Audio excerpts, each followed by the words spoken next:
Você renegociou com o banco, a parcela ficou menor, o prazo maior, só que o saldo devedor continua crescendo? Então, meu amigo, esse vídeo é para você. Renegociei, a parcela cabia no caixa por um tempo, só que depois veio uma outra crise, foi mais uma renegociação e hoje o saldo da dívida é maior do que aquele quando você começou. Isso não é falta de sorte, não é erro de cálculo, não, isso é falta de estratégia, falta de análise técnica. Muito prazer, eu me chamo Paulo Guedes, sou advogado especialista em direito bancário e reestruturação financeira para empresas. Por quase que 10 anos eu trabalhei dentro de grandes bancos, em setores de recuperação de crédito e também como gerente de contas para empresas como a sua. Eu montei propostas de renegociação do lado do banco.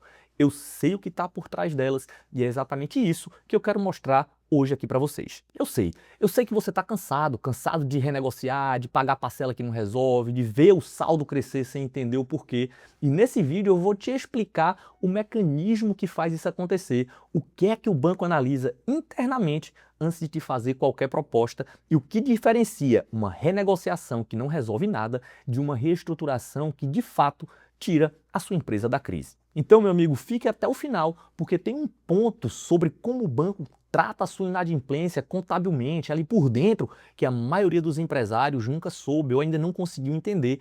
E esse ponto muda completamente o poder de barganha na mesa de negociação. Deixa eu te fazer uma pergunta antes de a gente começar. Quando sua empresa ela teve um problema de dívida bancária, se por acaso você chegou e procurou uma assessoria jurídica, você lembra o que foi que aconteceu? Qual foi a orientação na hora? Entrar com ação revisional, contestar judicialmente a dívida ou algo do tipo? É isso que acontece na maioria dos casos. Agora, isso não acontece porque o advogado é ruim ou porque o advogado é desonesto. Não. Isso acontece porque é um reflexo muito automático do mercado. O mercado diz que a dívida bancária você entra com ação revisional. Se você está sofrendo uma execução judicial, o mercado vai entrar com embargos à execução. E o problema não é a ação judicial em si. O problema é o que não foi feito antes dela. Eu já me deparei com casos aqui no escritório que a gente pegava o contrato, analisava e encontra irregularidades reais ali. A gente até tinha argumento técnico para contestar e mesmo assim a gente decidiu não entrar com ação judicial. Sabe por quê? Porque a pergunta certa não é: dá para contestar judicialmente? Não. A pergunta certa é: se a gente ganhar o processo, o empresário vai conseguir pagar ali o que restou? Imagine que a dívida é de R$ 1 milhão. A gente entra com a ação revisional, ganha o processo e o saldo cai para 950 mil. A parcela sai de 25 mil e vai para 24 mil reais. O número mudou, mas a crise não. O empresário pagou honorários, pagou custas, esperou meses, às vezes anos, e continua sem conseguir fechar um acordo com o banco. A gente tem uma vitória processual, mas não houve solução real do problema. Segundo estudos divulgados agora, em maio de 2026, as empresas brasileiras estão renegociando algo em torno de 670 bilhões de reais em dívidas, quase que 10% de todo o crédito corporativo do país. E isso não é um problema pontual, isso é um problema estrutural. E parte da explicação está justamente no que eu vou te mostrar agora. Eu vou te explicar como a armadilha das renegociações funciona na prática. É assim, você está devendo e o gerente do banco te liga. Você está ali sob pressão, né? É folha para pagar, fornecedor aguardando parcela que está em atraso, aí ele chega com aquela proposta milagrosa. Meu amigo, a gente consegue reduzir sua parcela, alongar o prazo, vem aqui assinar para a gente resolver. Aí você chega lá, ele ainda vira para você e faz, ó, só me ajuda um pouquinho, faz uma capitalização para me ajudar, um segurinho, aí você assina tudo. O que foi que aconteceu ali? O banco pegou os juros que estavam em aberto, aqueles que você não pagou durante a inadimplência, e jogou no principal junto com o produto que ele lhe vendeu a mais. Aí recalculou tudo isso de forma capitalizada e dividiu esse novo saldo, muito maior, em um prazo mais longo. Qual foi o resultado disso? A parcela ficou menor. Ficou menor. Mas a dívida total ficou muito maior do que ela existia, do que ela era antes da renegociação. E isso não é um acidente, isso é estrutura. Quando eu estava do lado de dentro, em recuperação de crédito, eu via como essas propostas eram montadas. A lógica do banco não é, ó, bora ajudar o empresário a sair da crise. A lógica é recuperar o máximo possível dentro do que ele consegue pagar naquele momento. São objetivos completamente diferentes. A proposta que vai para você reflete o objetivo do banco, não reflete o seu objetivo. A parcela, às vezes, até cabe por um tempo, mas o saldo devedor ele nunca para de crescer. E quando o empresário percebe, ele já renegociou 2, 3 vezes e a dívida aumentou 4 a 5 vezes do que ela era no começo. Também tem um mecanismo que é comportamental. O banco, ele negocia matemática. O gerente, ele tem uma meta interna de recuperação, ele segue um script, ele sabe quando fechar, ele sabe quando dá aquela urgência, né? Essa proposta ela só vale ali até sexta-feira, por exemplo. Então, o empresário que está do outro lado termina negociando por emoção, por medo de bloquear sua conta, de perder o maquinário, medo de não conseguir pagar a folha. E esse desequilíbrio é fatal. O banco sabe disso. Antes de qualquer ação judicial e antes de qualquer negociação também, tem 3 perguntas que elas precisam ser respondidas. Primeira pergunta: existe um fundamento jurídico, técnico, real aqui? Existem irregularidades no contrato que o juiz vai reconhecer e ele vai reduzir drasticamente aquela dívida de forma que o empresário consiga pagar? Segunda pergunta: o custo do processo é viável para a empresa agora? Custos, honorários, eventual sucumbência se vier a perder. A empresa aguenta isso no decorrer do processo ou no final do processo? Terceira pergunta: o processo judicial aqui, ele tem uma função estratégica da negociação? Ele serve para criar pressão real sobre o banco, para corrigir um encargo que distorceu muito o saldo do devedor, para preservar um bem que está em risco de penhora? Ou a gente está entrando com esse processo apenas por reflexo automático da dívida?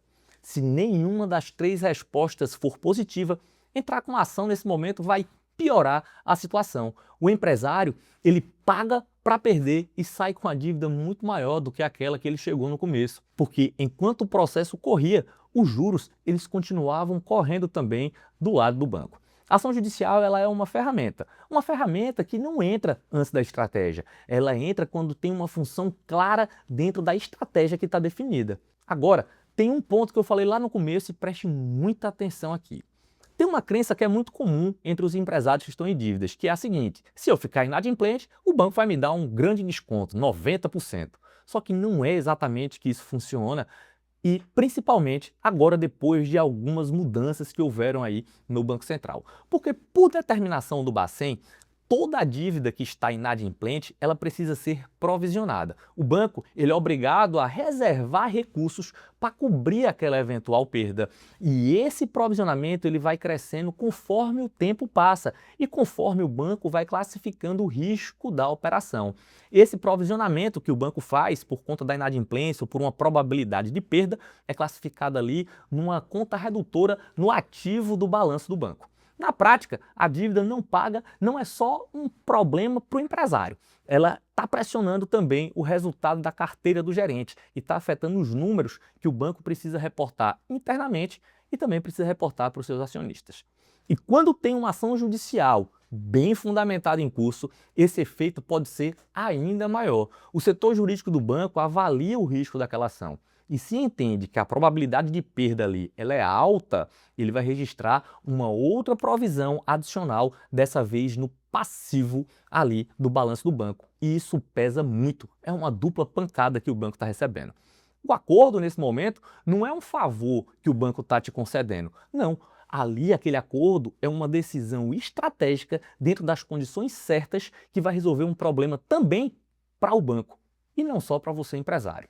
Quando a empresa ela entende isso e que tem uma assessoria que sabe demonstrar essa situação para o banco, essa empresa vai negociar numa posição muito diferente do empresário que chega apenas pedindo um desconto com medo de acontecer alguma coisa ali e aceita ali a primeira proposta que o banco oferece. Se a sua empresa está nessa situação, você já renegociou mais de uma vez ou você está vendo que você não tem condições de pagar mais aquela dívida e o saldo devedor continua crescendo, você não sabe se a estratégia atual ela está correta, então clique no link aqui abaixo, responda algumas perguntas, a gente vai fazer um diagnóstico para você, para a gente poder entender a sua situação atual antes de qualquer conversa. O link está na descrição do vídeo. Agora eu vou te dar 5 sinais de que a negociação da dívida bancária da sua empresa ela não está no caminho certo. Use essa lista para poder avaliar a sua situação agora. Primeiro sinal e o mais óbvio: você já renegociou mais de uma vez e o saldo continua crescendo. Renegociações sucessivas, sem uma análise técnica do contrato, sem uma análise técnica do seu histórico com o banco. quase sempre resultam em capitalização de juros muito maiores e uma ampliação absurda do seu passivo bancário. A parcela, às vezes cabe no caixa. O saldo devedor, ele não para, e se você está nesse ciclo, o problema não é falta de vontade de pagar. Segundo sinal é você pensar em entrar com uma ação judicial sem saber qual o objetivo estratégico dessa ação judicial. Essa ação judicial, ela precisa ter uma função clara: criar pressão para a negociação, contestar encargo indevido que realmente vai te trazer um alívio financeiro ou bloquear um risco de penhora que você possa estar sofrendo. Se você não consegue responder essa pergunta, por que a gente vai entrar com um processo contra um banco, a ação pode estar trabalhando contra a sua empresa. Terceiro sinal é quando o banco ele te faz uma proposta e você chega ali e aceita na mesma da hora. A primeira proposta do banco, ele é só um piso da negociação, sempre o piso. O gerente do banco, ele tem uma tabelinha ali de quanto que ele pode dar de negociação, de desconto para você. A proposta inicial está no limite mais favorável para o banco. Então você aceitar essa proposta sem uma análise é o que vai deixar as condições piores na mesa. Quem sabe disso, negocia diferente. O quarto sinal é quando você não tem clareza sobre o que você precisa saber ou entregar para o banco ali no momento da negociação. A negociação estratégica ela depende de informação sobre seu fluxo de caixa, sobre faturamento, capacidade de pagamento, patrimônio. Quanto mais o empresário compartilha ali com o banco, melhor vai ser a proposta que a gente pode conseguir construir. E o quinto sinal, o mais comum e o menos falado: ninguém calculou o que a empresa consegue pagar antes de ir para a negociação com o banco. A proposta que vai para o banco, ela precisa partir da realidade financeira da empresa e não do banco. Uma proposta que a empresa ela não consegue honrar, que ela não consegue pagar, vai piorar a posição na próxima rodada e sinaliza para o banco que o acordo não vai se sustentar. Um gerente experiente, ele sabe quando uma proposta é só de fachada ou é só uma barganha ali sem qualquer fundamento. Se você reconheceu mais de um ou apenas um desses sinais, o problema, meu amigo, não é você. O problema é que a negociação ela não está sendo conduzida da forma mais estratégica. Agora, voltando à pergunta que a gente abriu nesse vídeo, por que você renegociou com o banco e a dívida continua crescendo? Pois é porque a renegociação sem uma análise técnica do contrato, sem um diagnóstico financeiro real, sem avaliar o seu histórico ali de movimentação e de crédito junto ao banco, sem uma estratégia antes de sentar com o banco, é um acordo novo em cima de um problema que não foi e não vai ser resolvido. A parcela muda, mas o mecanismo e a dívida continuam só crescendo. A diferença entre renegociar e reestruturar de forma estratégica é exatamente essa.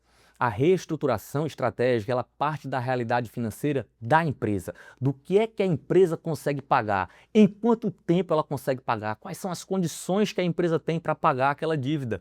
Ela define o que vai para o banco como proposta e a partir daí, com ou sem ação judicial como suporte, conforme o caso concreto exigir.